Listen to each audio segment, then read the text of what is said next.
Bahkan sebelum tinta di surat cerai kami mengering, mantan suamiku sudah melemparkan undangan pernikahan dia dan selingkuhannya tepat ke wajahku.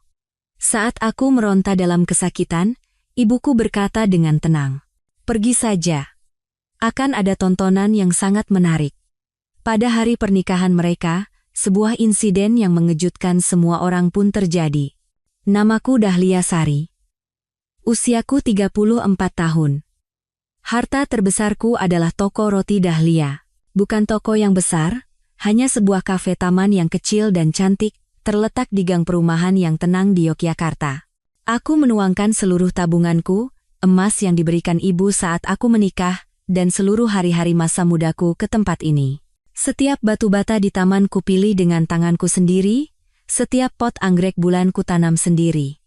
Di bawah rambatan bunga kertas, pot-pot anggrek vanda menggantung indah. Setiap fajar menyingsing, akulah orang pertama yang membuka pintu, menghirup aroma tanah basah, harum kopi yang baru diseduh, dan wangi roti yang gurih. Aku mencintai aroma tepung, mentega, dan vanila. Itulah hidupku. Pelanggan setiaku sebagian besar adalah wanita karier, pasangan muda di akhir pekan, dan mahasiswa yang menyukai suasana tenang. Mereka bilang, mereka datang bukan hanya karena rotinya enak, tapi juga karena tempat ini adalah ruang penyembuhan yang kurawat dengan sepenuh hati. Mereka melihatku selalu tersenyum dan bekerja keras di dapur. Namun mereka tidak tahu, semakin cerah senyumku, semakin dingin hatiku membeku. Nama suamiku Bima Aditya. Mas Bima adalah pria yang bisa membuat wanita manapun menoleh. Ia selalu mengenakan kemeja mahal, rambutnya disisir rapi dengan pomade, dan menebarkan aroma parfum mewah. Ia adalah kepala tim penjualan di sebuah perusahaan konstruksi besar. Ia selalu sibuk. Rapat, perjalanan dinas, dan jamuan bisnis hingga larut malam. Sudah sangat lama. Aku bahkan tidak ingat persisnya berapa lama. Hampir tidak pernah kami berdua duduk bersama di meja makan malam. Aku selalu menyiapkan makan malam, menutupinya dengan plastik wrap, dan menunggunya. Biasanya, aku makan sendirian di samping meja makan yang sudah dingin. Mas Bima baru pulang setelah aku terlelap. Suara kunci berputar, langkah kaki yang lelah, lalu suara air dari kamar mandi. Ia keluar dari kamar mandi dengan aroma alkohol dan rokok yang pekat. Ia tidak lagi memelukku seperti dulu. Ia hanya berbaring diam di sisiku, memunggungiku, dan tak lama kemudian terdengar napasnya yang teratur. Malam demi malam, aku menatap bulan di luar jendela, bertanya-tanya kemana arah pernikahan kami. Dulu, dialah yang mendukungku untuk berhenti dari pekerjaan kantoran yang membosankan dan mengejar mimpiku di dunia baking. Dialah yang membanggakan kepada teman-temannya, istriku adalah patisir terhebat di dunia. Namun, kebanggaan itu kini telah lenyap, hanya menyisakan percakapan singkat dan jawaban seadanya. Malam ini pulang makan malam? Sibuk? Capek ya? Mau kubuatkan jus jeruk? Nggak usah. Ponselnya adalah wilayah yang tak tersentuh. Bahkan saat mandi pun, ia membawanya. Terkadang saat duduk di sampingku, ia menatap layar ponselnya dengan senyum tipis. Lagi lihat apa kok senyum-senyum? Tanyaku. Ia menjawab dengan ketus, ini urusan kerja. Kamu nggak akan ngerti. Aku tahu ada sesuatu yang salah, tapi aku tidak berani menggali lebih dalam. Aku takut. Aku takut jika aku mengungkap kebenaran, akan ada kenyataan yang tak sanggup kutanggung. Aku menghibur diriku sendiri bahwa ia bekerja keras untuk keluarga ini, bahwa ia berubah karena tekanan sebagai kepala tim. Aku menipu diriku dengan adonan yang mengembang sempurna dan kopcek-copcek cantik. Aku menenggelamkan diri di toko roti Dahlia untuk melupakan fakta bahwa rumahku yang sesungguhnya semakin dingin. Malam ini pun sama. Jam menunjukkan pukul 11 malam, meja makan masih utuh. Aku menghela napas, dan mulai membereskannya. Mungkin besok akan berbeda, aku menenangkan diri. Aku salah. Besok bukan hanya tidak berbeda, tapi menjadi hari dimulainya tragedi terburuk dalam hidupku. Malam itu, Mas Bima tidak pulang. Semalaman aku tidak bisa tidur, jantungku berdebar kencang karena cemas. Ratusan kali aku menelepon, tapi yang kudengar hanya suara mesin yang familiar, nomor yang Anda tuju sedang tidak dapat menerima panggilan. Subuh, aku tertidur sejenak di sofa. Aku terlonjak kaget oleh suara benturan keras. Mas Bima berdiri di tengah ruang tamu, tapi bukan penampilannya yang rapi dan elegan seperti biasanya. Kemejanya kusut, celananya kotor, dan rambutnya acak-acakan. Matanya merah, dan tubuhnya berbau alkohol asam, bukan parfum mewahnya. Mas Bima, semalaman kemana saja? Kamu tahu nggak aku khawatir sekali? Aku berlari menghampirinya, tapi ia mendorongku. Ia menjatuhkan diri ke sofa dan menjambak rambutnya. Semuanya sudah berakhir, Dahlia. Benar-benar berakhir. Aku membeku. Apa yang berakhir? Coba bicara yang jelas. Mas Bima mengangkat kepalanya. Wajahnya penuh keputusasaan. Aku investasi di luar. Investasi tanah. Aku mempertaruhkan semua uang kita, bahkan sampai pinjam ke rentenir. Tapi orang itu kabur bawa uangnya. Sekarang rentenir itu mencariku. Mereka mengancam, kalau hari ini uangnya tidak kembali, mereka tidak akan tinggal diam. Ia tidak bisa melanjutkan kata-katanya, tapi ketakutan di matanya begitu nyata. Seluruh tubuhku gemetar. Berapa? Berapa banyak yang kamu butuhkan? Mas Bima menatapku ragu-ragu. Banyak sekali. Ratusan juta. Jantungku serasa jatuh. Aku terduduk di lantai. Dari mana kami punya uang ratusan juta? Toko rotiku hanya cukup untuk biaya hidup dan sedikit sisa. Bagaimana ini?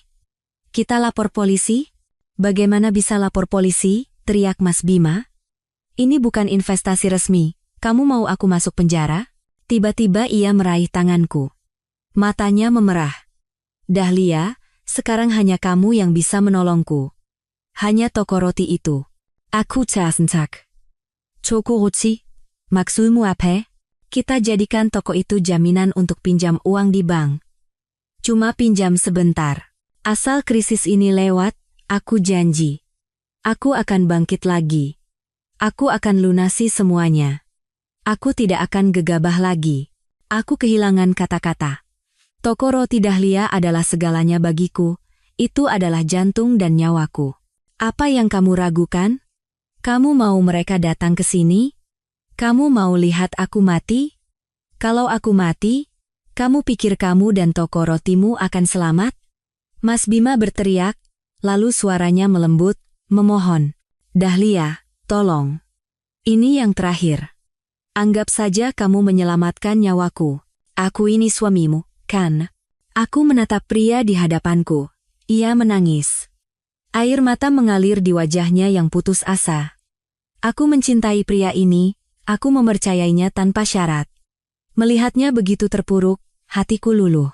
Aku berpikir, jika kehilangan toko aku masih bisa memulai lagi, tapi jika kehilangan suami, aku akan kehilangan segalanya. Baiklah. Seperti orang yang menemukan pelampung, Mas Bima berlari ke kamar dan membawa setumpuk dokumen tebal. Aku belum pernah melihat dokumen sebanyak itu. Ini, sudah kusiapkan semua. Pihak bank bilang ini mendesak. Harus ditandatangani pagi ini juga supaya pinjamannya bisa cair. Cepat tanda tangan. Ia membolak-balik halaman, menunjuk tempat yang harus kutandatangani. Mataku pusing.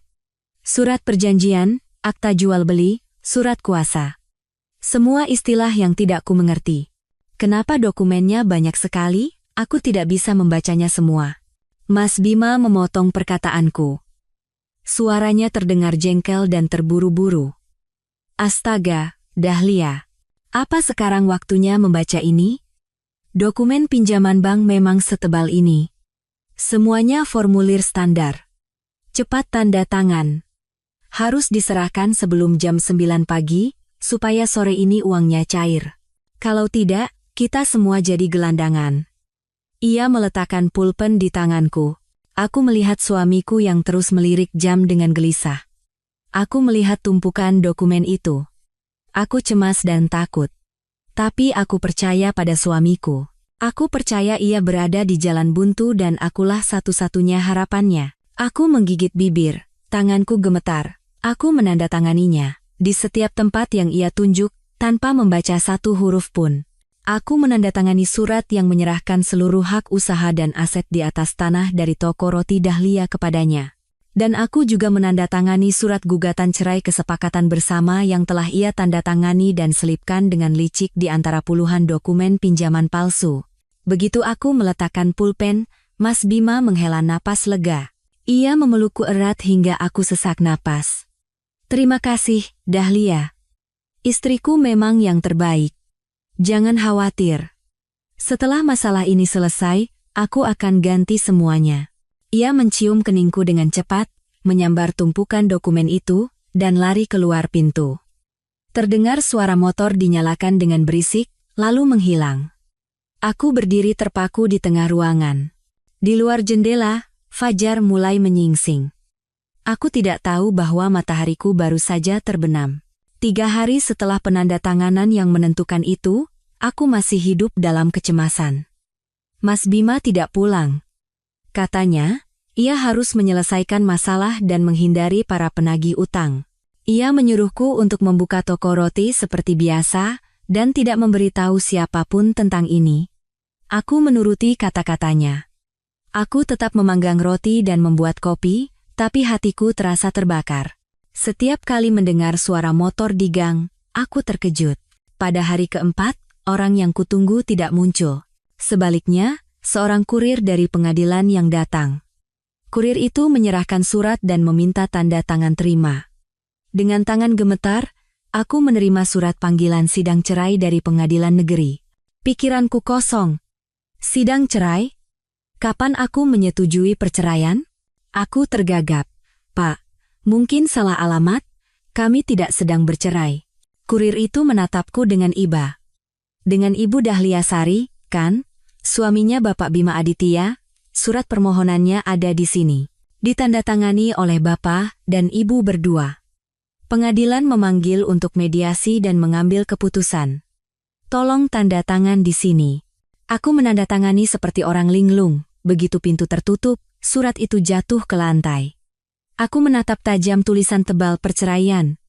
Aku berlari ke kamar, menggeledah laci Mas Bima. Kosong. Semuanya telah ia bawa. Aku menelepon Mas Bima. Kali ini tersambung. Ia mengangkatnya. Suaranya tidak lagi terdengar putus asa atau takut. Dingin dan bahkan terasa tenang. Halo. Aku berteriak ke telepon. Air mataku tumpah. Mas Bima, jelaskan surat dari pengadilan ini. Apa maksudnya gugatan cerai? Kamu menipuku, kan? Benar, kan? Hening sejenak di seberang sana. Lalu, Mas Bima tertawa. Tawa mengejek yang belum pernah kudengar sebelumnya. Kamu sendiri yang tanda tangan. Karena kamu setuju, makanya pengadilan memanggil, kan? Siapa yang mau disalahkan? Salahkan dirimu sendiri yang bodoh. Kamu bilang itu dokumen pinjaman bank. Kamu bilang kamu bangkrut. Apapun yang kukatakan, kamu percaya. Dasar perempuan naif yang hanya tahu soal roti. Baiklah, akan kuberitahu. Aku tidak bangkrut. Aku hanya butuh toko itu dan aku butuh bercerai darimu. Aku sudah punya wanita lain. Telingaku berdengung. Segalanya di sekitarku runtuh. Wanita lain? Kenapa kamu melakukan ini padaku? Kenapa? Karena kamu membosankan. Kamu setiap hari hanya bicara soal tepung dan roti. Lihat dirimu. Seluruh badanmu bau mentega. Tapi dia muda, cantik, dan bisa membantuku sukses. Kamu punya apa? Cynthia. Pasti Cynthia Larasati, kan? Anak baru di kantormu. Aku teringat saat-saat ia tersenyum melihat ponselnya. Aku teringat aroma parfum asing di bajunya. Ternyata kamu tidak sebodoh itu. Benar, Cynthia. Bicara panjang lebar melelahkan, datang saja ke pengadilan. Kita selesaikan prosesnya dengan cepat. Toko itu sekarang milikku. Kamu juga menandatangani surat pengalihan usaha, kan? Pasti itu juga tidak kamu baca. Ia menutup telepon. Aku tidak punya kekuatan lagi untuk berdiri. Aku jatuh terduduk di lantai. Aku kehilangan segalanya.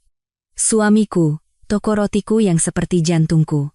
Semuanya direnggut tanpa daya oleh penipuan yang kutandatangani sendiri karena terlalu mempercayai suamiku. Hari-hari setelahnya adalah neraka. Aku datang ke pengadilan. Mas Bima datang bersama Cynthia. Ia menatapku dengan tatapan setengah kasihan, setengah kemenangan. Aku tidak punya tenaga untuk melawan. Tidak ada bukti. Yang ada hanya tanda tanganku. Hakim bertanya apakah aku setuju untuk bercerai. Aku melihat Mas Bima yang menggenggam tangan Cynthia. Aku memejamkan mata. Ya, saya setuju. Sidang berakhir dengan cepat. Aku keluar dari pengadilan seperti bayangan. Kehilangan suami, kehilangan toko. Aku menjadi melarat. Aku berjalan tanpa tujuan ke sebuah kamar kos kecil yang kusewa sementara. Aku tidak punya keberanian untuk pulang ke rumah ibu. Aku tidak tahu harus berkata apa. Pada hari aku secara resmi menerima akta cerai, aku menerima hadiah lain. Sebuah undangan berwarna merah menyala dari Mas Bima. Mempelai wanita, sincelara sate. Mempelai pria, Bima Aditya. Aku hendak membuangnya, tapi sebaris kalimat yang menarik perhatianku membuatku membukanya. Tempat, toko roti Dahlia. Seluruh tenagaku terkuras. Ia tidak hanya merampas milikku, tapi juga ingin menghinaku sampai akhir. Aku membalik undangan itu. Ada tulisan tangan Mas Bima, di tempat di mana kebahagiaan baru kita dimulai. Kamu tidak perlu datang. Undangan itu jatuh ke lantai. Aku menangis sejadi-jadinya. Kali ini bukan karena kehilangan, tapi karena amarah yang merasuk hingga ke tulang. Aku meremas undangan merah yang tergeletak seperti noda darah kering di lantai kos yang dingin. Aku sadar, aku tidak bisa tinggal di sini sedetik pun lagi. Aku telah mengurung diri di kamar ini, merenungi rasa sakit, malu, dan amarah. Aku tidak berani pulang ke rumah ibu. Aku takut ibu akan kecewa, takut ibu akan memarahiku karena kebodohanku. Tapi sekarang, aku tidak punya tempat lain untuk pergi. Aku membawa tas berisi pakaian dan meninggalkan kamar kos. Aku berjalan. Aku bahkan tidak punya uang untuk naik taksi. Seperti orang linglung, aku terus berjalan. Melewati jalanan, menuju sebuah rumah sederhana tempat ibuku, Retno Wulandari, tinggal. Ibu adalah seorang pensiunan guru tata boga. Seumur hidupnya, ia hidup bersama kapur, papan tulis, resep masakan, dan loyang kue. Ayahku meninggal lebih dulu, dan ibu membesarkanku seorang diri dengan gaji guru dan hasil menjual kue kering lebaran. Dalam ingatanku, ibu adalah sosok yang lembut, sederhana, dan selalu tenang. Saat berdiri di depan pintu rumahnya, aku merasa akan pingsan. Aku menarik napas dalam-dalam, dan dengan tangan gemetar, aku mengetuk pintu. Pintu terbuka, ibu sedang menyiram tanaman. Ibu melihatku, melihat tas di tanganku, dan melihat wajahku yang bengkak dan pucat karena menangis. Ibu tidak bertanya apa-apa, ia hanya bergeser, memberiku jalan. Masuklah. Saat melangkah melewati ambang pintu dan mencium aroma khas rumah ibu, aku tidak bisa menahannya lagi. Aku berlutut, memeluk kaki ibu, dan menangis sejadi-jadinya. Ibu, aku kehilangan semuanya. Bu, dia menipuku.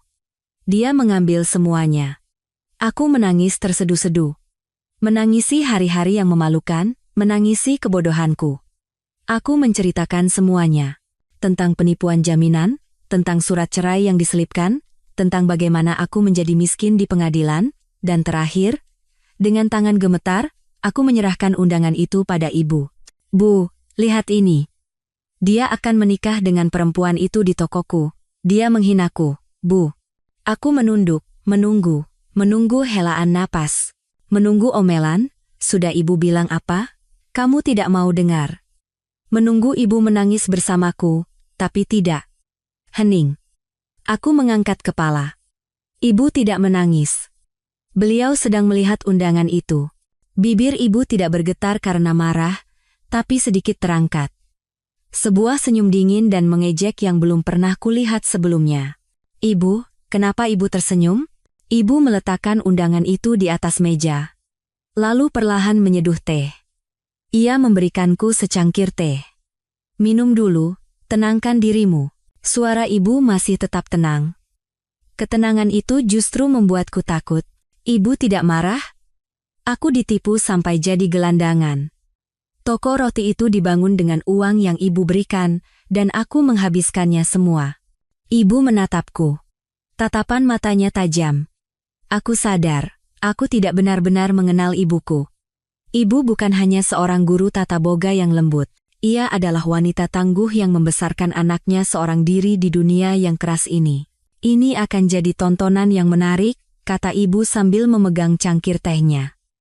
Kalau diundang, ya kita harus datang. Aku kehilangan kata-kata. Apa? Pergi kemana? Maksud ibu? Aku harus ke sana melihat mereka bahagia? Aku tidak bisa. Siapa bilang kita ke sana untuk melihat mereka bahagia? Ibu meletakkan cangkir tehnya dengan bunyi tak. Anakku dihina orang lain, tidak mungkin aku diam saja. Dia yang mengundang. Dia ingin melihatmu menderita. Jadi, kamu harus pergi. Tapi tidak dengan penampilan seperti ini. Ibu bangkit dan menepuk pundakku. Berhenti menangis. Menangis tidak akan mengembalikan apapun. Bangun. Cuci mukamu. Anak ibu harus cantik. Kamu harus berdandan sangat cantik. Akan ada pertunjukan yang menarik menantimu. Aku menatap ibu dengan bingung. Aku tidak tahu apa yang ada di pikirannya. Tapi di mata ibu, aku tidak melihat kekalahan, melainkan sebuah percikan api. Aku tidak mengerti. Aku benar-benar tidak mengerti apa yang dipikirkan ibu. Reaksi ibu benar-benar di luar dugaanku. Kupikir ibu akan terkejut, marah, atau setidaknya mengkhawatirkanku. Tapi tidak. Ibu begitu tenang, bahkan menyuruhku pergi ke pernikahan orang yang telah menipuku. Ibu serius? Tanyaku sambil sesenggukan. Aku harus berbuat apa di sana? Dengan muka apa aku ke sana? Aku sudah tidak punya apa-apa. Toko itu miliknya, dan itu sudah sah secara hukum. Aku yang menandatanganinya. Ibu menggelengkan kepala. Nak, kamu memang pintar membuat roti, tapi kepalamu itu isinya benar-benar hanya tepung, ya? Kamu pikir ibumu ini hanya bisa menjahit, menyulam, dan memasak? Ibu tidak berkata apa-apa lagi, ia berjalan pelan ke kamarnya. Kamar ibu masih sama seperti bertahun-tahun yang lalu, sederhana dan rapi. Ibu mendekati sebuah lemari kayu tua. Lemari yang dulu kutakuti karena ibu menyembunyikan rotan di sana. Ibu mengeluarkan seikat kunci dan membuka laci paling bawah yang selalu terkunci. Aku menahan napas, memperhatikan. Ibu mengeluarkan sebuah map tebal yang dibungkus plastik berlapis-lapis dengan hati-hati. Ibu meletakkan map itu di atas meja, tepat di samping undangan merah. Dia pikir dia sudah menipumu, tapi dia lupa pada akarnya. Ibu mendorong map itu ke arahku. Bukalah. Tanganku masih gemetar. Aku membuka bungkus plastiknya. Di dalamnya ada setumpuk dokumen yang sudah menguning karena waktu tapi tersimpan dengan sangat rapi. Hal pertama yang kulihat adalah tulisan, sertifikat hak milik tanah. Aku terkejut. Aku membaca alamat tanah itu. Alamat toko roti Dahlia. Aku mengucek mata dan membaca nama pemiliknya. Bukan namaku. Bukan juga nama Mas Bima. Nama di dokumen itu adalah Retno Wulandari. Ibu. Suaraku tercekat. Kenapa ini atas nama ibu? Ibu tersenyum tipis, karena itu milik ibu. Tanah itu warisan dari nenekmu untuk ibu. Ibu tidak pernah sekalipun membalik-namakannya padamu. Pikiranku menjadi kacau. Tapi, aku membangun toko di sana. Kukira ibu meminjamkannya padaku. Ibu berkata dengan jelas. Waktu itu kamu bilang ingin membuka toko roti. Karena ibu lihat kamu serius, ibu bilang ada tanah yang tidak terpakai, jadi pakailah. Kita pernah membuat selembar surat perjanjian, kan? Ingat? Aku ingat. Sebuah surat perjanjian sewa menyewa tanah untuk tujuan usaha yang ditulis tangan dengan sederhana. Aku dan ibu sama-sama menandatanganinya. Aku menyimpannya entah di mana dan tidak pernah memikirkannya lagi. Aku tidak pernah menyangka surat itu begitu penting. Ibu melanjutkan, suaranya menjadi tegas. Orang itu kepala tim penjualan di perusahaan konstruksi. Dia terlalu percaya diri. Dia pikir dia paling tahu hukum. Dia hanya memeriksa surat izin usahamu. Dia tahu kamu pemiliknya, jadi dia berasumsi tanahnya juga pasti milikmu. Dia sombong. Dia tidak berpikir untuk memeriksa sampai ke akarnya. Dia tidak pernah membayangkan kalau anaknya menyewa tanah dari ibunya sendiri. Secercah harapan, Cahaya dingin melintas di benakku. Bu, jadi. Benar, ibu mengangguk. Yang dia tipu darimu hanyalah surat izin usaha dan aset-aset yang kamu bangun di atas tanah itu, dia hanya mengambil cangkangnya. Isinya, yaitu tanahnya, masih milik ibu. Aku menyentuh sertifikat tanah itu, asli. Air mataku kembali menetes, tapi kali ini bukan karena sakit hati. Aku masih belum bisa lepas dari keterkejutan. Aku menatap ibu, lalu kembali menatap sertifikat itu. Tapi, Bu, aku sudah menandatangani surat pengalihan semua aset kepadanya. Di pengadilan pun aku kalah. Aku setuju bercerai dan menerima kehilangan toko. Ibu mengibaskan tangannya seolah menepis debu. Tentu saja kamu kalah. Kamu menandatangani pengalihan aset di atas tanah, jadi putusan pengadilan yang menyatakan aset itu miliknya sudah benar. Kamu menandatangani surat gugatan cerai, jadi pengadilan mengabulkan perceraianmu juga sudah benar. Tapi, Nak, aset di atas tanah dan tanah itu sendiri adalah dua hal yang berbeda. Seperti seorang guru yang mengajar muridnya, ibu mulai menjelaskan dengan runut apa yang dia dapatkan. Nama toko roti Dahlia, oven, mesin kopi, beberapa meja, dan bangunan yang kamu dirikan di atas tanah itu. Benar, kan? Itu sekarang miliknya, sah secara hukum. Aku mengangguk. Hatiku kembali berat. Iya. Tapi, suara ibu meninggi. Di mana dia meletakkan semua itu? Aku ragu sejenak, lalu berkata dengan lantang, di atas tanah ibu. Tepat. Ibu mengetuk-ngetuk meja dengan jarinya. Dia meletakkan aset miliknya di atas tanahku. Aku adalah pemilik tanah ini, dan aku menyewakannya kepada anakku untuk usaha. Tapi sekarang, bukan lagi anakku, melainkan seorang pria asing, seorang penipu, yang menempatinya. Apa aku setuju dia masuk ke sana? Tidak, ibu tidak setuju. Kalau begitu, sekarang dia sedang menempati tanahku secara ilegal. Paham? Tanpa berdiskusi denganku, dia mengadakan pesta pernikahan di tanahku. Si Bima Aditya itu, dengan aset yang baru saja dia peroleh dari menipu, dia letakkan di atas tanahku. Bahkan, dia tidak membayar sewa sepeser pun padaku. Aku mulai sadar bahwa rencana Mas Bima yang tampak sempurna ternyata memiliki celah yang fatal. Dia terlalu sombong. Dia berpikir istri yang hanya tahu soal roti pasti punya ibu yang lugu dan naif. Dia mungkin ahli properti, tapi dia hanya ahli dalam menipu, bukan dalam menelaah hukum pertanahan dengan cermat. Dia tidak memeriksa sertifikat hak milik karena tidak pernah menyangka akan ada variabel tak terduga. Dia menganggap dirinya pintar dan meremehkan kami berdua. Air mataku sudah kering. Kini di dalam diriku, api kemarahan dan kelegaan yang luar biasa berkobar. Bu, kita harus segera ke sana dan merebutnya kembali. Kita harus bongkar kedoknya. Beritahu semua orang kalau dia penipu. Aku sontak berdiri, tapi ibu menarikku duduk kembali. Ibu menggelengkan kepala. Senyum misterius tersungging di bibirnya. Kalau direbut sekarang, tidak seru. Aku terkejut. Maksud ibu, kamu mau ke sana dan bertengkar dengannya? Ibu tidak akan melakukan itu. Itu tidak elegan dan tidak akan menyelesaikan apa-apa. Dia pasti akan mengelak. Kita orang terpelajar, jadi kita harus melakukannya sesuai hukum. Kita harus membuatnya mengaku kalah dengan cara yang paling memalukan. Ibu mengambil undangan itu dan mengamatinya. Dia ingin menikah di sana. Pasti dia mengundang semua kerabat dan teman-temannya. Bagus sekali.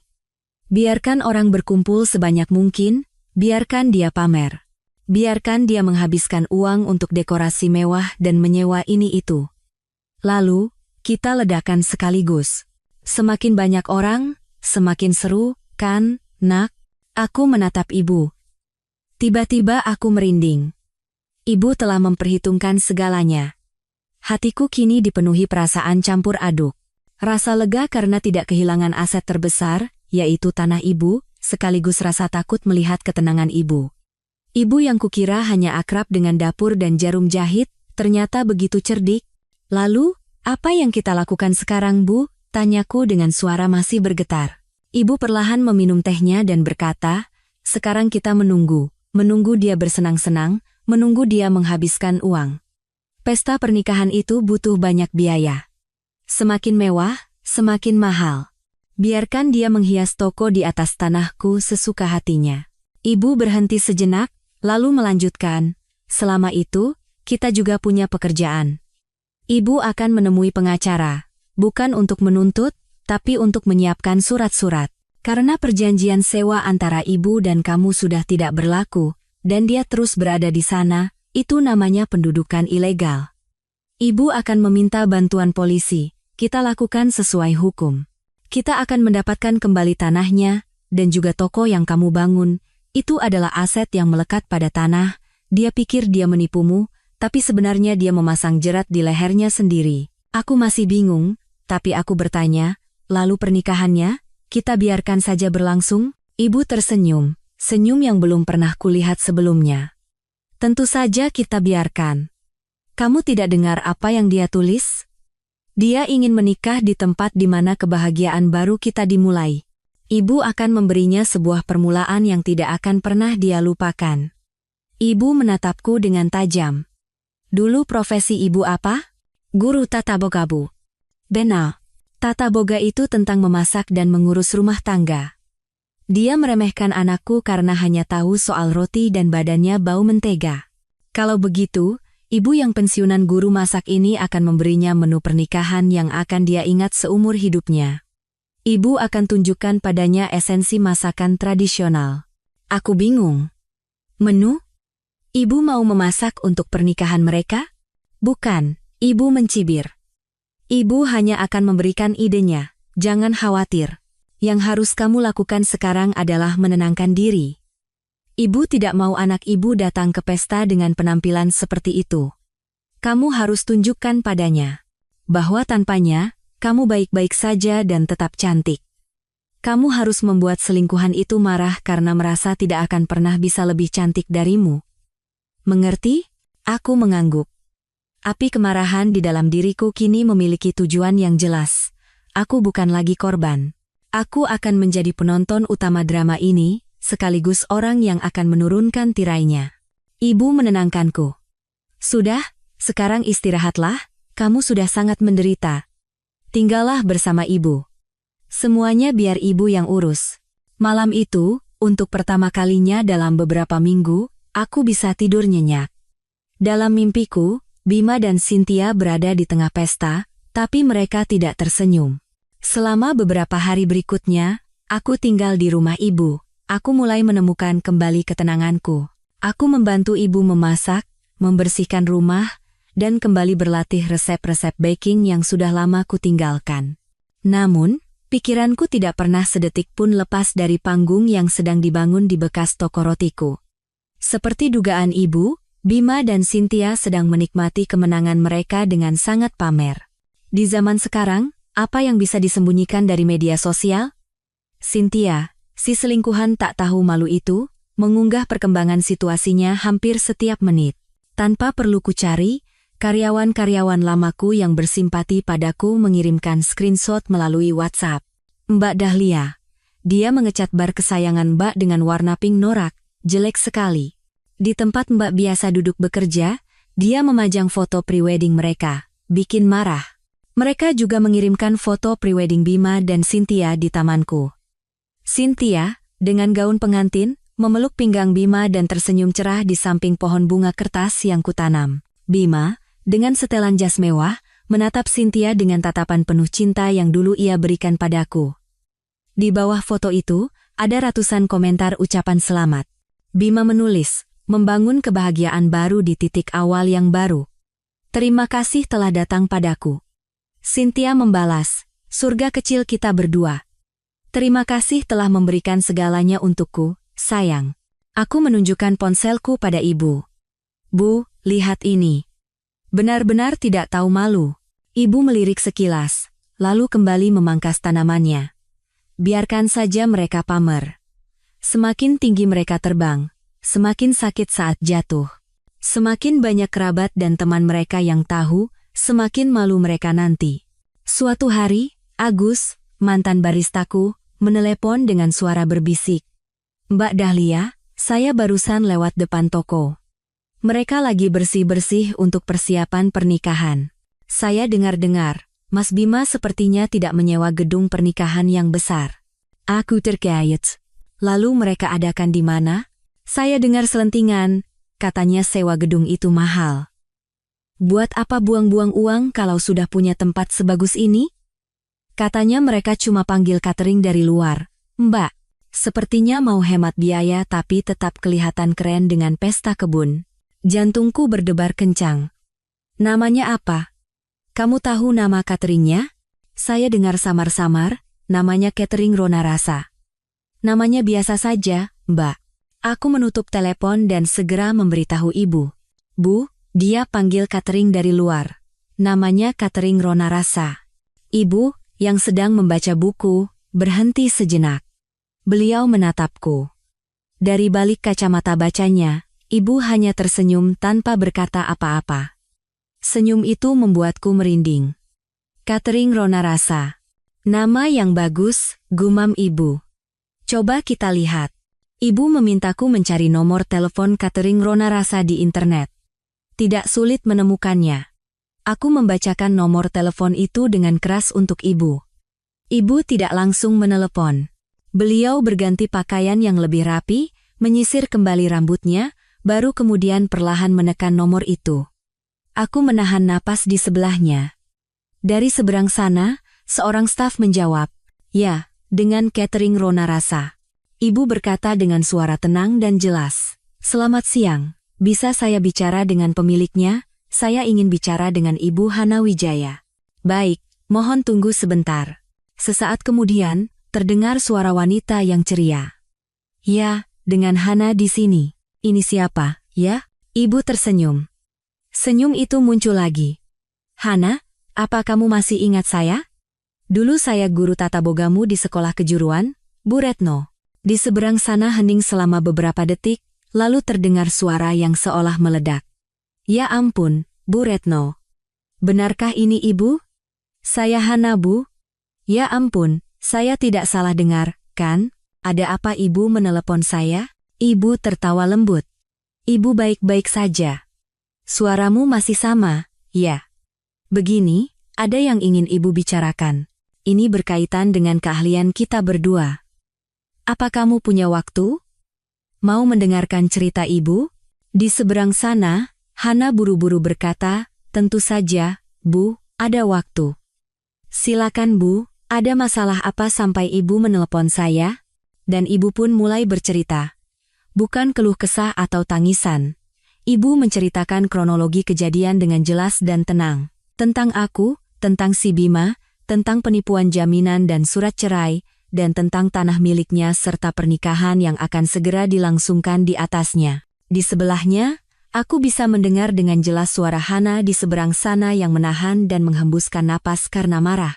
Setelah cerita ibu selesai, Hana terdiam sejenak, lalu berkata dengan geram, "Beraninya dia menipu putri ibu?" "Jadi benar, Bu. Itu orangnya. Minggu lalu dia datang ke tempat kami memesan catering. Datang bersama perempuan itu, gayanya sombong sekali." Ibu tetap menjaga suaranya yang tenang. "Iya, si Bima itu. Katanya mau mengadakan pernikahan di toko yang dulu dikelola anakku, Dahlia. Dia menipu anakku. Dahliaku memang naif." Hana dengan cepat berkata, "Bukan, Bu, Mbak Dahlia itu baik, bukan naif. Laki-laki itu yang penipu. Bu, sekarang apa yang harus saya lakukan? Perlu saya kirim orang untuk memberinya pelajaran?" "Jangan, jangan." Ibu cepat-cepat menghentikannya. "Jangan membuat keributan. Ibu tidak mau itu. Ibu ingin semuanya sesuai prosedur, sesuai hukum." "Kudengar dia memesan catering darimu, ya?" "Betul, Bu. Bahkan dia menawar harga setiap item. Katanya pestanya harus mewah, tapi harganya harus murah. Dia memesan menu yang namanya sajian istimewa pesta adat." Ibu tersenyum puas. "Bagus. Sajian istimewa pesta adat. Sangat bagus. Kalau begitu, bisakah kamu membantuku sedikit? Buatlah pesta itu benar-benar adat, tradisi dari daerah kita. Makanan yang biasa dinikmati bapak-bapak saat berkumpul." Hana terdiam sejenak, lalu tertawa terbahak-bahak. "Baik, Bu. Saya mengerti maksud Ibu. Jangan khawatir.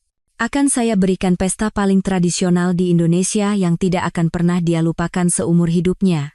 Ibu mengangguk. Ya, lakukan itu. Pastikan tertulis dengan jelas di kontrak dan minta tanda tangannya. Urusan lain biar ibu yang tangani. Terima kasih, Hana. Nanti kalau ada waktu, mainlah ke rumah. Ibu buatkan masakan enak. Ibu menutup telepon dan menoleh padaku.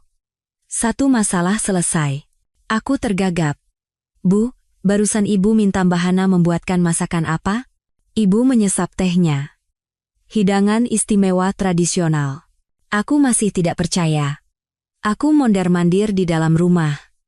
Bu, bagaimana kalau dia tidak mau tanda tangan? Bagaimana kalau dia membaca menunya dengan teliti? Dia kan bukan orang bodoh. Ibu dengan tenang membalik halaman bukunya. Jangan khawatir. Orang seperti dia, semakin besar gengsinya, semakin ceroboh. Dia sekarang sedang mabuk kemenangan, jadi tidak akan memperhatikan detail. Yang dia butuhkan hanya alasan pesta kebun yang keren dan harga yang murah. Dia sibuk pamer di depan si Cynthia itu, jadi lampiran kontrak tidak akan dia baca dengan benar. Perkataan ibu tidak salah. 2 hari kemudian, Hana menelepon ibu lagi. Kali ini panggilan video, agar kami berdua bisa melihat. Dia tersenyum cerah. Bu, sudah beres.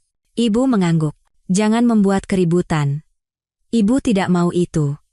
Ibu ingin semuanya sesuai prosedur, sesuai hukum. Kudengar dia memesan catering darimu, ya? Betul, Bu. Bahkan dia menawar harga setiap item. Katanya pestanya harus mewah, tapi harganya harus murah. Dia memesan menu yang namanya sajian istimewa pesta adat. Ibu tersenyum puas. Bagus. Sajian istimewa pesta adat. Sangat bagus. Kalau begitu, bisakah kamu membantuku sedikit? Buatlah pesta itu benar-benar adat, tradisi dari daerah kita. Hana melanjutkan, saya berikan kontraknya sambil berkata, Mas Bima, tolong diperiksa dengan teliti kontrak dan menunya, ya. Di situ sudah saya tulis detail hidangan istimewa yang masuk dalam paket sajian istimewa pesta adat kami. Lalu tahu apa yang dia lakukan? Tanyaku tak sabar.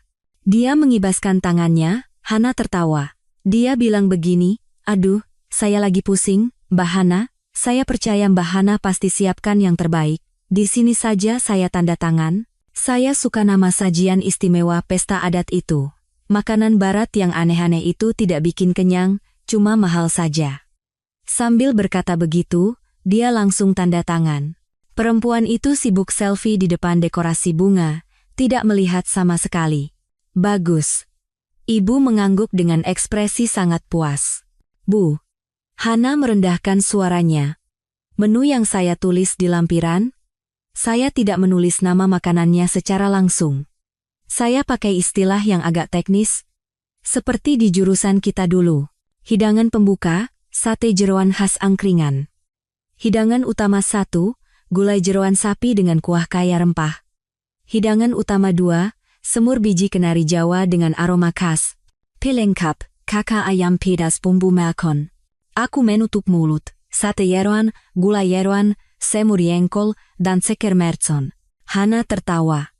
Saya hanya menjalankan sesuai kontrak. Dia sudah tanda tangan, jadi tidak akan bisa protes.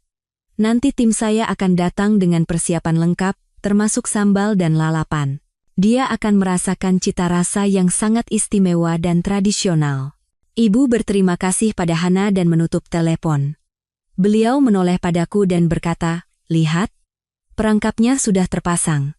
Sekarang, terbang ke langit pun dia tidak akan bisa lolos. Apa yang dia tanda tangani, harus dia makan.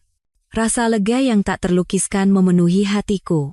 Aku membayangkan ekspresi Bima, Cynthia, dan mantan ibu mertuaku, Tantri Subroto, yang selalu meremehkanku karena dianggap kampungan, saat melihat hidangan tradisional itu.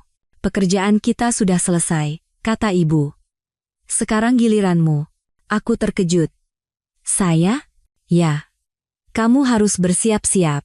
Hari itu, kamu harus benar-benar cantik. Secantik yang akan membuatnya menyesal. Secantik yang akan membuat selingkuhan itu gila karena cemburu. Kata-kata ibu seperti air sejuk yang membasuh semua amarah di dalam diriku. Aku tidak lagi menangis. Aku bukan lagi korban. Aku adalah tokoh utama drama ini, sekaligus orang yang akan menurunkannya tirainya. Aku bercermin. Penderitaan selama beberapa minggu telah menghancurkanku. Lingkaran hitam di bawah mataku. Kulitku kusam, dan rambutku kering. Penampilan yang menyedihkan. Inilah yang ingin dilihat Bima dan Cynthia. Wajah seorang istri yang terbuang dan gagal. Tidak, aku berjanji pada diri sendiri. Aku tidak akan datang dengan penampilan seperti ini. Seolah membaca pikiranku, ibu memberikanku sebuah amplop berisi uang. Pakai ini untuk berdandan. Jangan hemat. Anggap saja ini investasi untuk pertunjukan terakhir. Aku berpikir pakaian apa yang akan kukenakan. Gaun mewah dan perhiasan mahal? Tidak, itu bukan aku. Itu adalah cara Cynthia menutupi kekosongan dirinya dengan penampilan luar.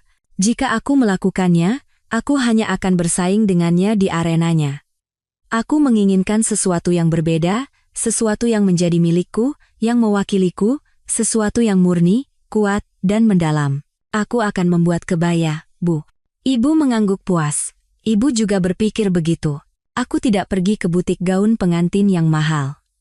Aku pergi ke sebuah penjahit kebaya lama di Pasar Beringharjo, tempat ibu sering membeli kain.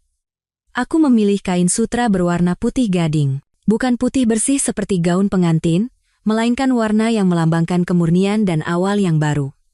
Aku membawa kain itu ke penjahit langganan ibu. Sang penjahit menatapku dengan iba. Mungkin dia sudah mendengar ceritaku samar-samar. Saya mau membuat kebaya, kataku dengan tenang. Desainnya yang sangat sederhana dan klasik, tidak perlu payet atau bordir, cukup yang pas di badan dan sangat anggun. Sang penjahit menatapku dan mengangguk. Saya mengerti. Mbak ingin kebaya yang berkelas. Jangan khawatir. Sambil menunggu kebaya selesai, aku tidak tinggal diam. Aku mulai merawat diriku kembali. Aku pergi ke salon untuk krimbat, merawat kulitku dengan masker alami yang diajarkan ibu. Aku makan teratur dan tidur lebih awal. Ibu hanya memasak makanan bergizi untukku. Kata ibu, tubuh yang sehat akan memancarkan keanggunan. Aku bahkan mengeluarkan peralatan bakingku yang kecil dan mulai membuat adonan dan memanggang kue kering di dapur ibu. Aroma mentega yang gurih kembali menenangkan hatiku. Bima bilang aku membosankan karena bau mentega, tapi dia tidak tahu bahwa aroma ini adalah gairahku, profesiku, dan penyelamat. Aku tidak akan pernah melepaskannya. Pada hari kebaya itu selesai, aku mencobanya. Lebih indah dari yang kubayangkan. Kain sutra yang lembut membalut tubuhku, pas tanpa celah. Meskipun hanya kebaya putih gading polos tanpa hiasan, ia memancarkan keanggunan yang tenang. Aku berdiri di depan cermin. Sosok di cermin bukan lagi wanita pucat dan gagal beberapa minggu yang lalu. Rambutku kembali hitam berkilau, kulitku bercahaya. Dan yang terpenting adalah tatapan mataku. Tidak ada lagi ketakutan atau penderitaan. Tenang. Ibu berdiri di belakangku dan mengangguk. Nah, ini baru anakku, Dahlia Sari. Ingat, kamu kesana bukan untuk merebut kembali suamimu. Kamu kesana untuk membuang masa lalumu. Aku menarik napas dalam-dalam. Aroma kain sutra yang baru tercium samar. Aku siap. Hari pernikahan Bima dan Cynthia. Cuaca hari itu cerah, matahari bersinar terik. Seolah mengejek, ia menyinari tempat yang pernah menjadi segalanya bagiku dengan terang benderang. Pagi itu aku bangun pagi. Ibu sudah menyeduh teh melati. Tenangkan hatimu. Kami tidak terburu-buru. Ibu berkata, drama yang bagus harus menunggu klimaksnya. Biarkan mereka menyambut tamu, melangsungkan akad, dan pamer sepuasnya. Kita akan datang saat acara resepsi dimulai. Saat itulah yang paling seru. Ibu telah menyiapkan kebaya brokat berwarna ungu tua yang anggun. Beliau tampak berkelas, seperti seorang priayi Jawa. Sementara itu, di toko roti Dahlia, adegan yang kubayangkan sedang berlangsung. Agus terus mengirim pesan secara diam-diam. Mbak, dekorasi bunganya besar sekali, semuanya mawar putih. Mbak Cynthia pakai gaun yang dadanya terbuka, kayak kue tart. Bima berdiri di samping pengantin barunya dengan setelan jas yang mengkilap. Dia berada di puncak kesombongannya. Menipu istri, merebut toko, dan menikahi selingkuhan yang muda dan cantik. Dia adalah kepala tim penjualan yang sukses, dan ini adalah pialanya. Para tamu mulai berdatangan. Rekan kerja Bima, teman-teman Cynthia, dan tentu saja, mantan ibu mertuaku, Tantri Subroto. Hari ini ia mengenakan kebaya modern berwarna merah menyala yang penuh dengan payet dan bordir, bibirnya dipoles lipstik tebal, dan tangannya penuh perhiasan emas. Ia berkeliling meja, membanggakan diri pada teman-temannya.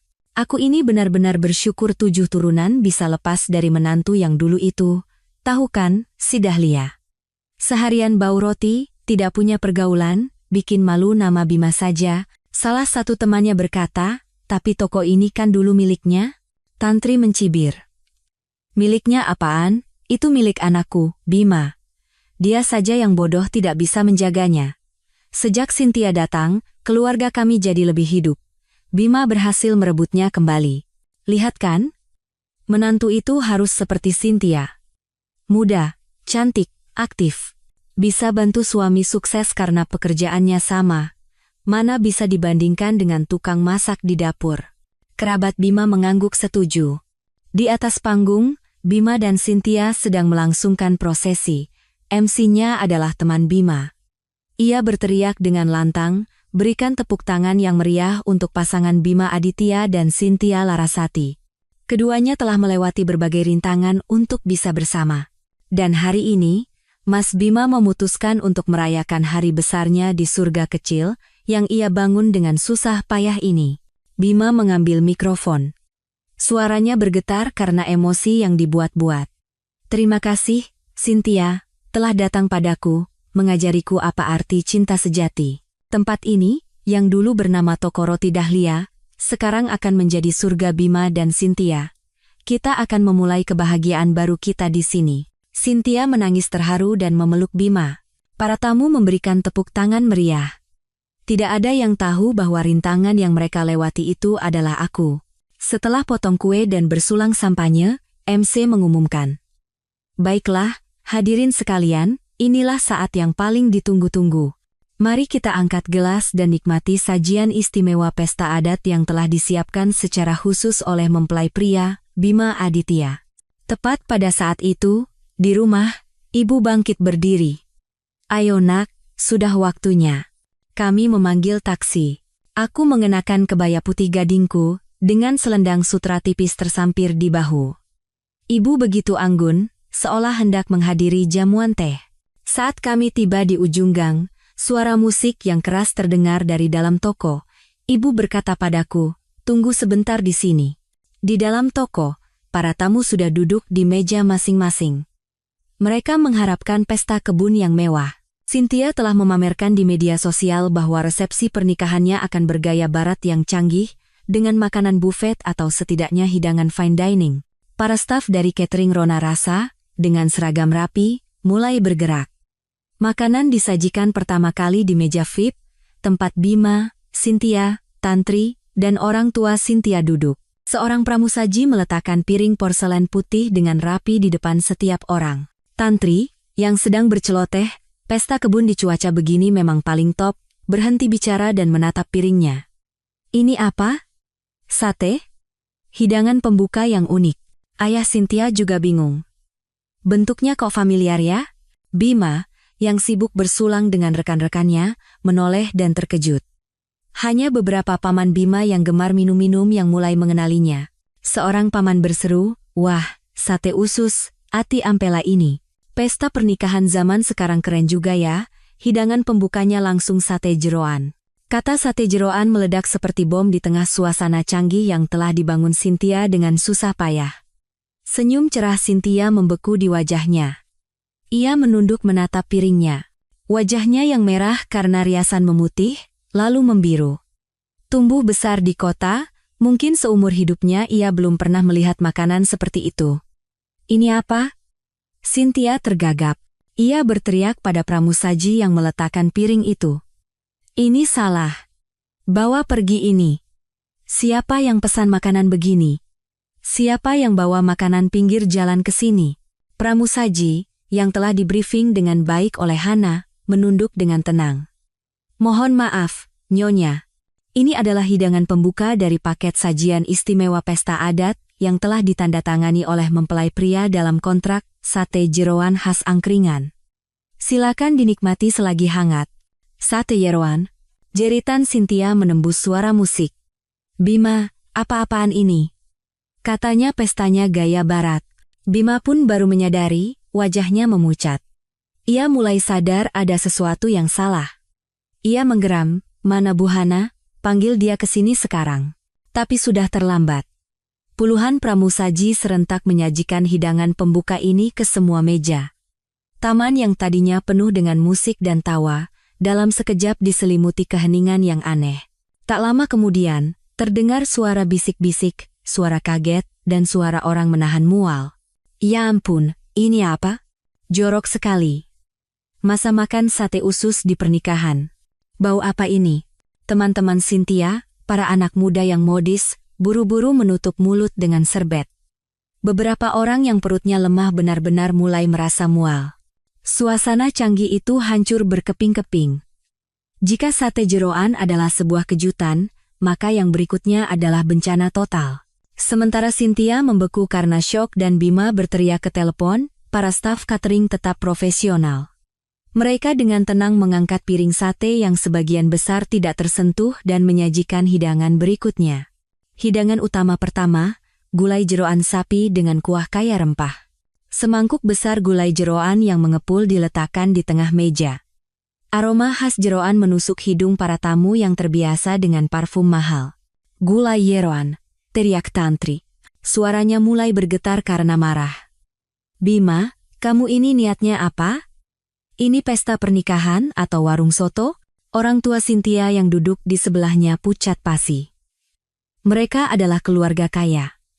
Menikahkan putrinya dengan seorang kepala tim properti di sebuah pesta kebun adalah kebanggaan mereka. Kini, mereka harus menatap semangkuk gulai jeroan. Ayah Cynthia terlalu marah untuk bicara, hanya bisa memelototi menantunya. Cynthia menangis. Bawa pergi. Bawa pergi semuanya. Bima, kamu menghancurkanku. Semua temanku lihat ini. Tapi bencana tidak berhenti di situ. Hidangan utama kedua tiba. Semur biji kenari Jawa dengan aroma khas. Namanya terdengar mewah, tapi isinya adalah semur jengkol. Aromanya yang khas dan menyengat menyebar ke seluruh taman, mengalahkan aroma mawar yang menjadi dekorasi. Ya Tuhan, bau jengkol. Salah satu teman Cynthia menjerit sambil menutup hidungnya. Aku tidak tahan lagi. Baunya parah sekali. Aku mau pulang. Pesta pernikahan macam apa ini? Benar-benar paling buruk. Beberapa tamu yang tidak tahan benar-benar menutup mulut dan berlari ke toilet. Yang lain berbisik-bisik sambil mengeluarkan ponsel, mulai mengambil foto dan video. Mereka tahu mereka mendapatkan skandal besar. Kemudian disusulkan cakar ayam pedas bumbu mercon. Kini, meja resepsi itu tidak ada bedanya dengan meja minum bapak-bapak di warung tenda. Paman-paman Bima yang tadinya bingung, kini justru terlihat menikmati. Wah, ini sih lauk minum semua. Di sini ada bir enggak? Seorang paman mengetuk meja dengan sumpit. Mendengar itu, kemarahan Tantri mencapai puncaknya. Ia berteriak pada pamannya. Makan saja terus, mas ini seumur hidup cuma tahu makan. Tidak malu apa? Cynthia meraung-raung karena malu, melepas tiara di kepalanya, dan melemparkannya ke wajah Bima. Aku tidak mau menikah. Kembalikan pesta pernikahanku. Dasar penipu. Wajah Bima memerah seperti binatang yang terpojok. Tangisan Cynthia, bisikan para tamu, teriakan ibunya membuat telinganya berdengung. Ia melihat Hana berdiri dengan tenang di salah satu sudut, mengarahkan para stafnya. Ia kehilangan akal sehat dan berlari ke arahnya. Tidak ada lagi penampilan seorang manajer yang elegan. Ia mencengkeram kerah baju Hana dan menggeram. Apa-apaan ini? Kamu sengaja mau menghancurkan pernikahanku. Siapa yang suruh kamu sajikan makanan sampah begini? Hana, seorang wanita tangguh, dengan tenang melepaskan tangan Bima. Ia merapikan pakaiannya dan menatap lurus ke wajah Bima dengan suara yang tidak bergetar sedikit pun. Mas Bima, tolong jaga ucapan Anda. Anda sedang menghina saya. Semua makanan dari catering Rona rasa segar dan bersih. Bagaimana bisa Anda sebut sampah? Masih mengelak. Bima menunjuk ke area resepsi. Aku pesan pesta pernikahan yang mewah. Tapi lihat itu, sate jeroan, gulai jeroan, sampai jengkol. Kamu membuat pernikahanku jadi warung tenda. Hana tersenyum tenang namun menantang. Mas Bima, silakan periksa kembali kontraknya. Setahu saya, Anda menandatangani dengan jelas menu sajian istimewa pesta adat. Tradisional? Ini tradisional katamu? Lalu apa? Hana mengeluarkan salinan kontrak dari map yang selalu dibawanya. Ini tanda tangan Mas Bima, kan? Coba lihat lampirannya dengan teliti. Apa Anda tidak ingat apa yang Anda katakan waktu itu? Hana meninggikan suaranya agar terdengar oleh meja-meja di sekitarnya. Mas Bima sendiri yang bilang, saya lagi pusing, percaya sama Mbak Hana saja, makanan barat itu tidak bikin kenyang, mahal saja.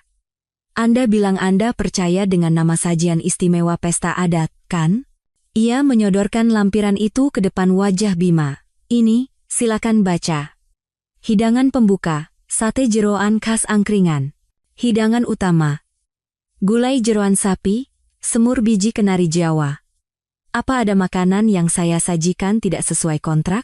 Bima membeku melihat kontrak itu. Ia ingat. Ia memang menandatanganinya, tanpa membaca. Ia terlalu sombong dengan jabatannya, terlalu percaya diri. Hana melanjutkan dengan suara penuh cemooh. Mas Bima kan pebisnis, pasti tahu. Kalau sudah tanda tangan di kontrak, saya harus menjalankannya.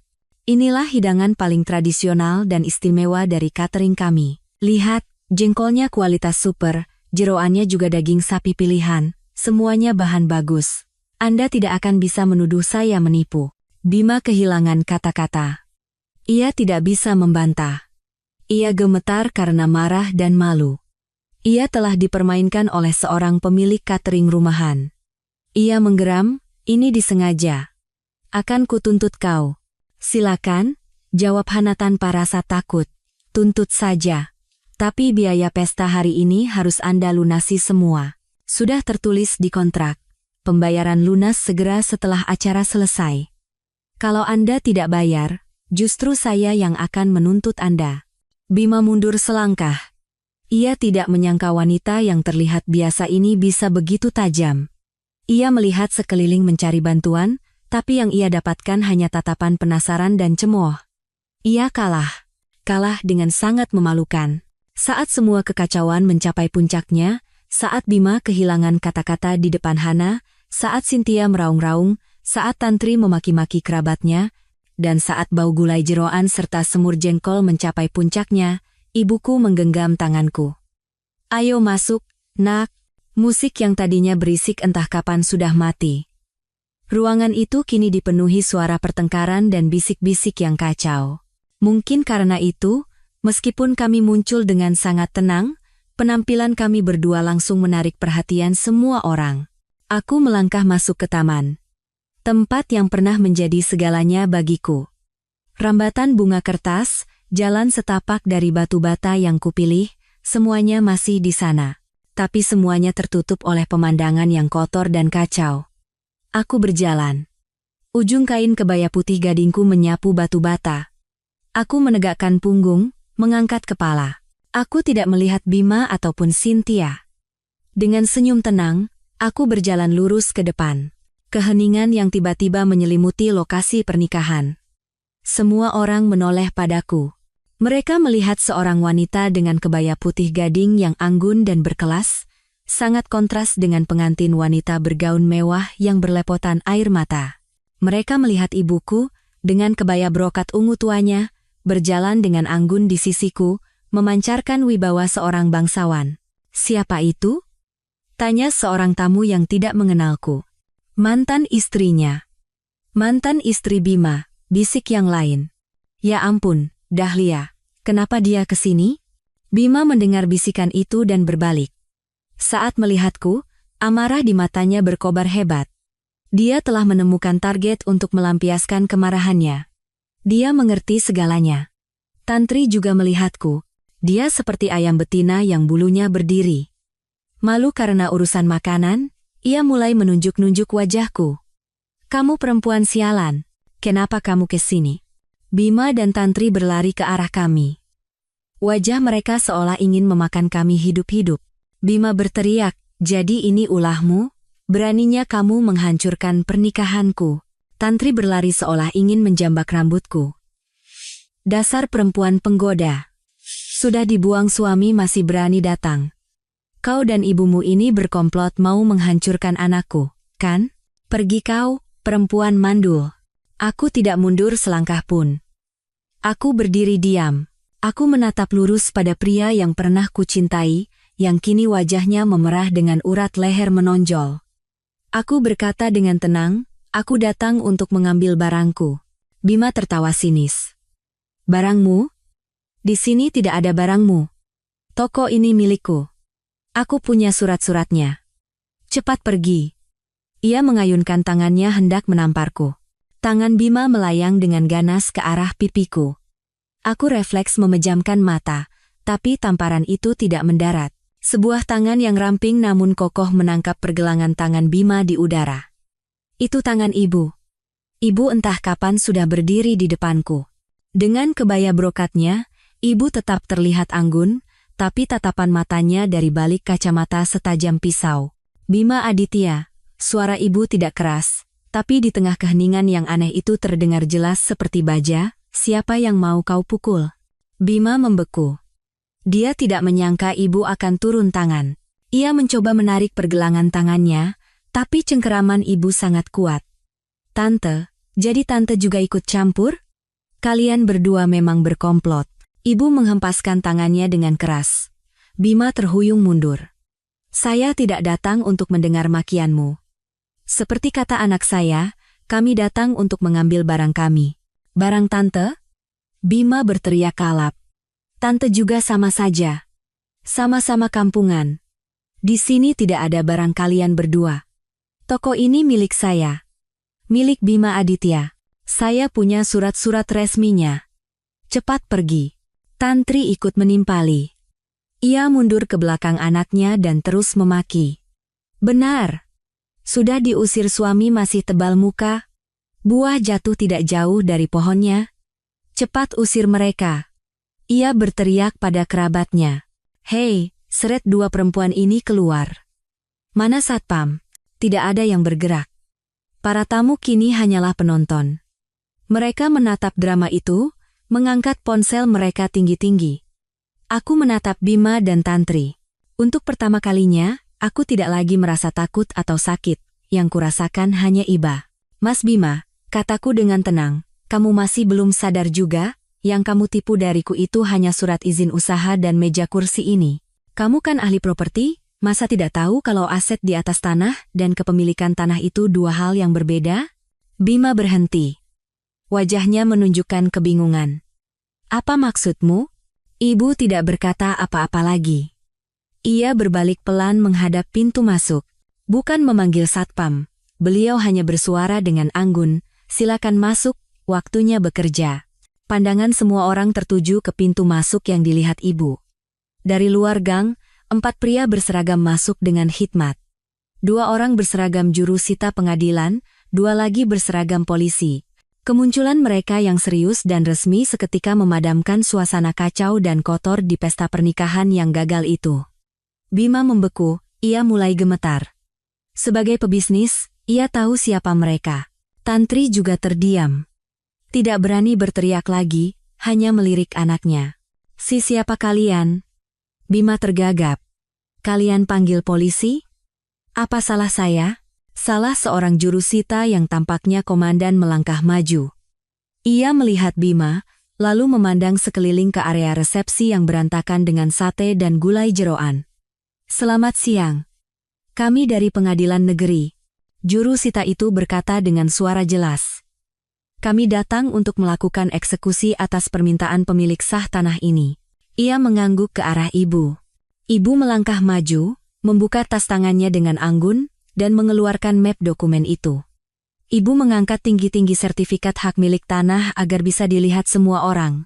Dokumen yang tua namun resmi itu penuh wibawa.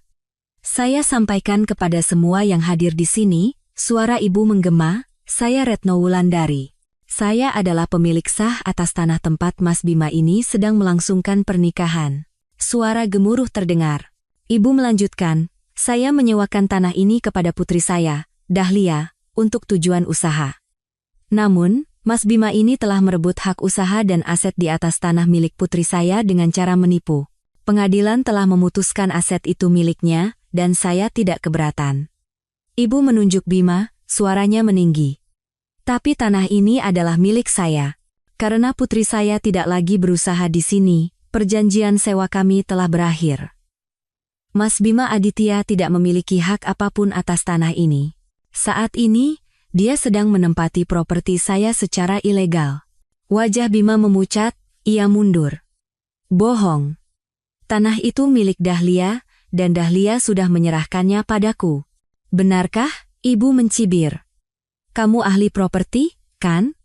Coba keluarkan surat penyerahan aset yang kamu punya itu. Di depan para petugas ini, kita periksa apa ada satu kata pun yang menyebutkan penyerahan hak milik tanah. Atau jangan-jangan, kamu hanya menipu Dahlia untuk menandatangani surat pengalihan hak usaha dan aset di atas tanah? Bima membeku. Dia sadar celah fatal dalam rencananya. Dia terlalu meremehkan kami. Jurusita meninggikan suaranya, menghancurkan harapan terakhir Bima. Berdasarkan pemeriksaan kami, seluruh bidang tanah ini memang benar milik Ibu Retno Wulandari. Semua kegiatan Bapak Bima Aditya dan Ibu Cynthia Larasati di lokasi ini adalah ilegal. Jurusita itu membuka mapnya dan membacakan dengan lantang dan jelas. Berdasarkan putusan pengadilan, Sder Bima Aditya dan Sdri Cynthia Larasati diperintahkan untuk segera menghentikan kegiatan pendudukan ilegal atas tanah di Jalan Merpati nomor 2 Yogyakarta, dan mengembalikan tanah tersebut dalam keadaan semula kepada pemiliknya, Ibu Retno Wulandari. Ia mengangkat kepala dan menatap lurus ke arah Bima. Bapak Bima Aditya, Ibu Cynthia Larasati, dan semua tamu yang tidak berkepentingan, diminta untuk segera meninggalkan lokasi. Kami akan memulai proses penyitaan aset. Kata penyitaan aset dan pendudukan ilegal seperti dua tamparan di pipi Cynthia. Ia berdiri termangu sejak kami datang. Baru setelah mendengar kata-kata itu, ia tersadar. Ia bukan hanya dipermalukan karena pernikahan jeroan. Ia sadar bahwa pria yang ia perjuangkan dan rebut ternyata seorang kere, bahkan seorang penipu yang mengadakan pernikahan dengan menempati tanah orang secara ilegal. Kamu menipuku. Cynthia menjerit lebih histeris daripada saat melihat sate jeroan. Ia berbalik menatap Bima dengan penuh kebencian. Kamu bilang toko ini milikmu. Kamu bilang bisa bertanggung jawab. Ternyata kamu penipu dan kere. Bima tergagap. Cynthia, dengarkan aku dulu. Tidak ada yang perlu didengar. Teriak Cynthia. Rasa malu karena makanan dan kenyataan pahit membuatnya gila. Ia mengambil buket bunga di atas meja dan melemparkannya ke wajah Bima. Aku tidak mau menikah dengan penipu. Kere. Setelah itu, ia merobek ujung gaunnya yang merepotkan dan berlari tanpa tujuan. Mendorong orang tuanya sendiri, menginjak piring sate yang jatuh, ia berlari ke pintu keluar, menghilang dari kehidupan Bima dan dari drama ini. Tantri ternganga. Cynthia. Nak, tunggu. Tapi tidak ada yang mengejar. Orang tua Cynthia, dengan wajah pucat karena malu, diam-diam bangkit dan mengikuti putri mereka dengan kepala tertunduk. Melihat pemandangan itu, Tantri tahu semuanya telah berakhir. Ia menjatuhkan diri ke lantai, mengeluarkan jurus andalannya, meraung-raung. Aduh, hancur sudah keluargaku. Menantu hilang, toko hilang, aduh, nasibku. Ibu bahkan tidak meliriknya. Dengan dingin ia berkata kepada polisi, tolong keluarkan Ibu Tantri, Bima Aditya, dan semua tamu dari area ini. Kami harus bekerja. Polisi mulai bergerak. Semuanya silakan keluar. Pesta pernikahan sudah selesai. Bapak-bapak, ibu-ibu, silakan pulang. Para tamu yang tadinya asyik menonton kini bergegas bangkit. Mereka saling dorong menuju pintu keluar, tak lupa melemparkan cemoh dan bisikan. Malu-malu ambongge. Kormo itu nyata. Pernikahan jeroan, seumur hidup baru lihat. Bima berdiri terpaku di tengah kekacauan. Ia menatapku. Tatapannya bukan lagi amarah, melainkan kebencian yang mendalam. Dalam 1 jam, Ia kehilangan segalanya. Seorang polisi mendekat dan menepuk pundaknya. Silakan keluar. Anda tidak dengar? Bima didorong keluar. Saat berjalan terhuyung melewatiku, ia menggeram agar hanya aku yang bisa mendengar. Hebat kau, Dahlia. Aku tersenyum tenang. Terima kasih sudah menjaga toko saya dengan baik. Tantri, sambil dipapah oleh dua kerabatnya, tidak berhenti memaki saat diseret keluar. Pernikahan itu hancur dalam kehinaan. Kami berdua, ibu dan anak, berdiri di tengah taman kami yang berantakan, berbau sate jeroan dan semur jengkol. Ibu menggenggam tanganku. Tutup pintunya, kata ibu. Sekarang waktunya kita membersihkan rumah. Akhir dari si pengkhianat datang lebih cepat dari yang diperkirakan. Insiden pernikahan jeroan menjadi legenda di lingkungan sekitar. Video suasana kacau, adegan Cynthia melempar buket ke wajah Bima, dan Tantri yang meraung-raung di lantai, menyebar dengan cepat. Bima menjadi bahan tertawaan di seluruh kantornya. Ia bukan hanya kehilangan muka, tapi segalanya. Investasi bodong yang ia gunakan untuk menipuku ternyata benar-benar ada, tapi itu adalah investasi gegabah dan benar-benar gagal. Dikejar rentenir dan dipecat dari perusahaan karena skandal pendudukan ilegal dan penipuan, Bima hancur total. Untuk melunasi utangnya, Tantri harus menjual rumah mereka. Ibu dan anak itu kemudian pindah ke desa terpencil untuk menghindari rasa malu. Cynthia, setelah kabur dari pernikahan, juga langsung dipecat dari kantor. Tidak ada perusahaan yang mau menerima karyawan yang merebut suami orang dan menipu rekan kerja. Ia menghilang dari kota, dan menurut rumor, ia buru-buru menikah dengan pria lain. 1 tahun kemudian, musim gugur tiba. Di hari yang cerah dengan sinar matahari yang lembut, toko roti Dahlia kembali dibuka. Aku memutuskan untuk tetap menggunakan nama itu. Itu adalah milikku, kebanggaanku. Taman itu kami rawat kembali, dan rambatan bunga kertas mekar lebih indah dari sebelumnya. Bar berwarna pink norak itu kucat kembali dengan warna mint favoritku. Oven, mixer, dan aset-aset lain yang berhasil ibu dapatkan dari Bima sebagai ganti rugi atas pendudukan ilegal melalui jalur hukum, kembali bekerja dengan semangat. Toko rotiku menjadi lebih terkenal dari sebelumnya. Orang-orang datang bukan hanya karena roti yang lezat, tapi juga karena rasa penasaran dan hormat pada kisah kami berdua. Mereka memanggilku Mbak Dahlia yang tangguh. Tapi aku tidak hanya menjual roti. Meneladani ibu, setiap akhir pekan aku membuka kelas baking gratis untuk para wanita kurang mampu dan ibu rumah tangga di lingkungan sekitar. Ibuku, Bu Guru Retno, sesekali juga datang ke kelas dan mengajarkan mereka beberapa resep masakan tradisional yang sesungguhnya. Taman itu penuh dengan tawa. Aku keluar membawa seloyang kue kering yang baru matang.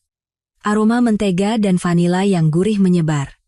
Aku melihat ibu yang sedang menjelaskan dengan lembut kepada para peserta. Tiba-tiba aku sadar.